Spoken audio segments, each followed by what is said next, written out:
coffee cup still on the shelf, lip print faded, dust on the rim. I keep saying I'll clean this place, then I sit where you used to sit. Gone but not forgotten, you live in the small, sharp things. Yo, your friend Akwasi Oyuredu Anthony. Me mami yo nipa bia. In fact, say me hu nia me meka. Na nia meka ne say mami no otwa sapa e de ato ho ama echirima nyinara ni nananom ni nananka nso anom nyinara esan say tete a mami no de maaye no e maaye hu say sebe wo ho na wo ahobrase wudi obuo enante a ba bie ni honum a wonye den wunu eye no kore me mami ni woni bi nanso no wo ma otete ye ma ye hu se woni bi nanso ne famu de e no ye e de boa abusua no.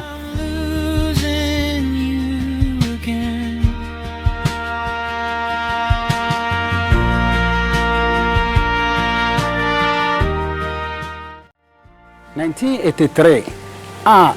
komba o my Ghana no sam na me papa no ye djuma o water and sewage stand bia no me papa kwa djuma na ode dokon efri adjuma mu eye den eba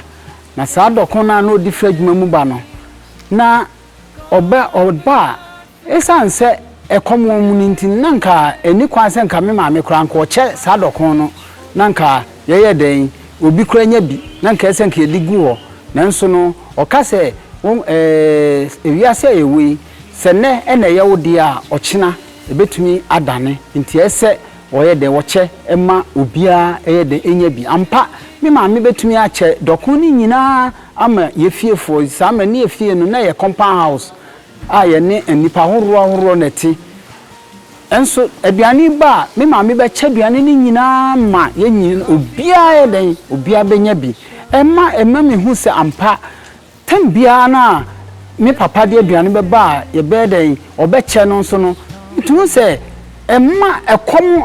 emma efie honomo tambia me papa nya aduane eye den ede ba nti ama yen ankasa no ye hu 1983 ekom no eyi senia amanfo si a ekom si ba ye ne o peni ahoro e ba ye no ama yen hu ni ye because of me mama achede a all the time no ye den o de che enkrofo nti na eba ye hu se ekom ni fie ho no. You echo in everything. I reach for the quiet, hear your keys still jingling.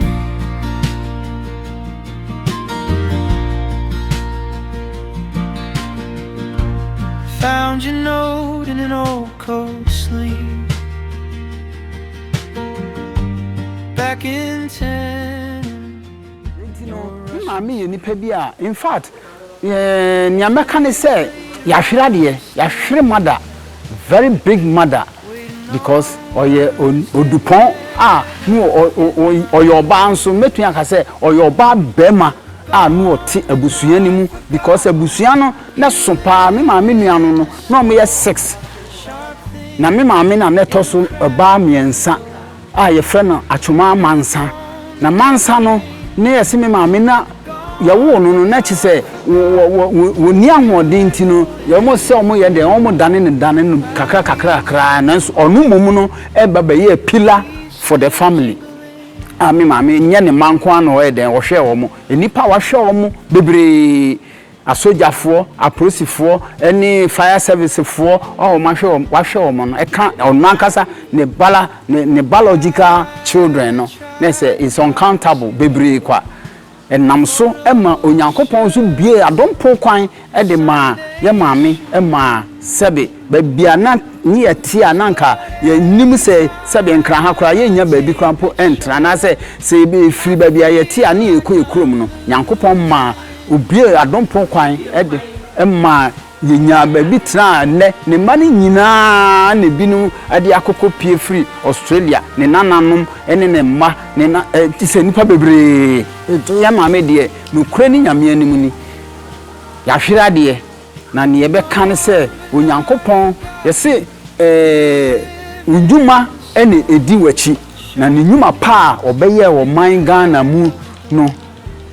onyankopon emfa ne kra ensie no man trabia pa esanse wa beye adwuma abusua eni asori eni chese mi hu ni ameka nyama bebre ne ye maame no waye den waye ntino nyame enka ne ho no hwe ne so onfa ne nsie ne kukumu na daachi se babi ohonuma ye besane na hia biom a ye den ye ne na hia ne abumu e wo paradise.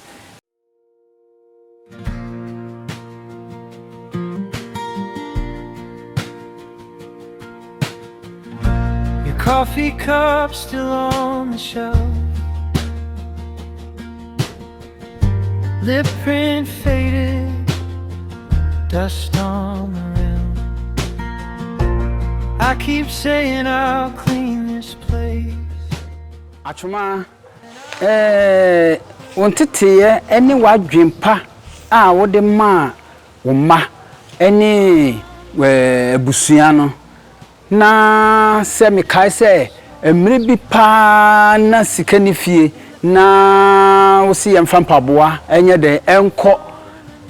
New Town ni enkonkoton ni nante ya free choko to New Town na yekoton ni emen na oprosamre na Rollins time na ku kase that is 1979 na esi na obia hyedem na nso na ya indie esan sika ni fie ntino ye so niema de koi na namso manka police ni bi bometuo that very day papa ya clock tuo anko de bomi because of yenni sika ewo fie nti na sa niema woni nyina me ba ya mbebe ka kire Atwomaa sma ka kire msa kwasi so onum se bibia ni fie enti na mesoma mo se monya da monko na nyankopon kase ya oda ho no mu hwe emma bibibone emma ye kwan mu da obekoso aboye nyina ye ho ban sansem no ehyem nkuran emma me hu sampa wodo ho to onyankopon so a bibia ni hono ma onye den ontumi enye den enye mawo enam tetiye ene kasa ofutu a ye maame ode man all the time intino ye fa ne se ampa maame na asem a waka kire no ya asem a edimu ne sombo ayadwuma nso de amayen esanse enkwada ne nyina free me so ye nua penny sister ya mage free me so kwame danso ya wadomako amakirewa ani kofi apew sa titiye na ademaye no aboa yen esanse Kristo de wudi na chi a bibie ni honom a wontumi nya den enya mawo nti Atwomaa ni ye kan se wontete pa ene wade pa wodi gya enti no yesi nyame onye den onfa wonsie no mo ho ban no hwe wo so nyame kan etwa to se onana na kwabena so nim se wono ye wo no pe ene ye de ne to ye na ye papa Adomako ye papa Adomako na ye papa Adomako kra ne enum sese wo de oben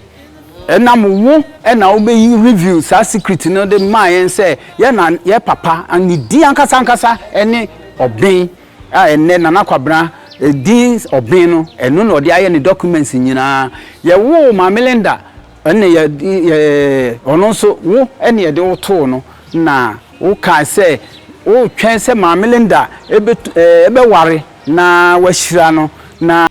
se ubetu kwan kura na ubetu kwan Sasem na me ba na o ka no na me fa no tra say a friend say asem bi na o ka na sa fe na wo koye na ma mi hu anti sa ma mi na sem a wo ka no nyina no na sa no oni edi nkra ampa ma Melinda ware e ma wo hira no nsem a wo ka no ni wedding na ni engagement na se no e demonstrate e ma ye hu sa ampa wo ye visionary woman na wasem a wo ka no e bam na me nhira wo no nana no nyina se omuma wo nantiye na nakwabena ma Melinda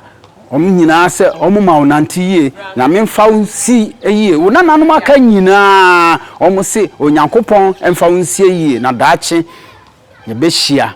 na nyame enka ho amen.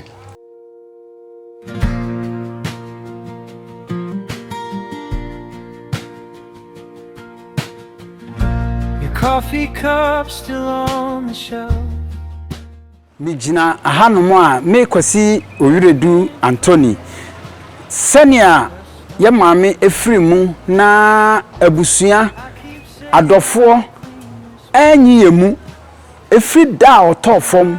ade ne spread it senia oja ato efie mu emritia wamu a na tese nipa fra na ye de frefre because omu nim senia maame no ositie enti sa nipa ni nyina no ye de nase e de ma obi biara ni dikan onyankopon a wo hwe ye nso a obo ye ho ban e ma na otwe da na ye di ni na otwe no ombeboa ye ni nyina na se dikan ye de ma onyankopon ye toso inde ma ye nsofo pani Assemblies of God Reverend Charles Kote oni na associate pastors ni nyina any deacons any asori mam ni nyina ebedi boy chidom ebe kan ye ho eni ya sane empanifo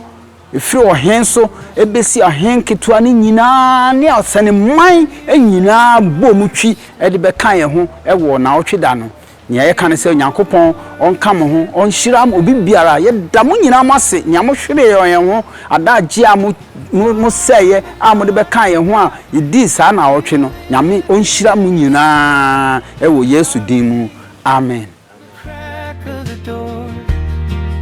In the phone that never rings, gone but not forgotten, you echo in everything. I reach for the quiet and hear your keys still jingling.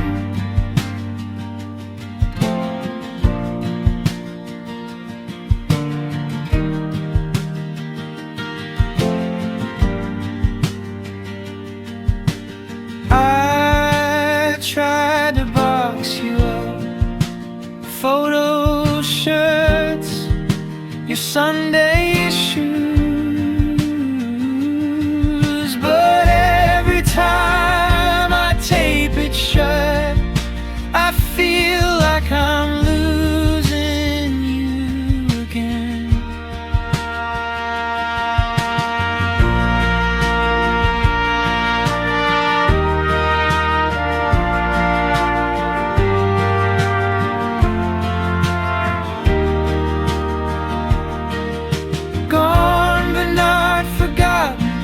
You live in the small, sharp things, in the crack of the door,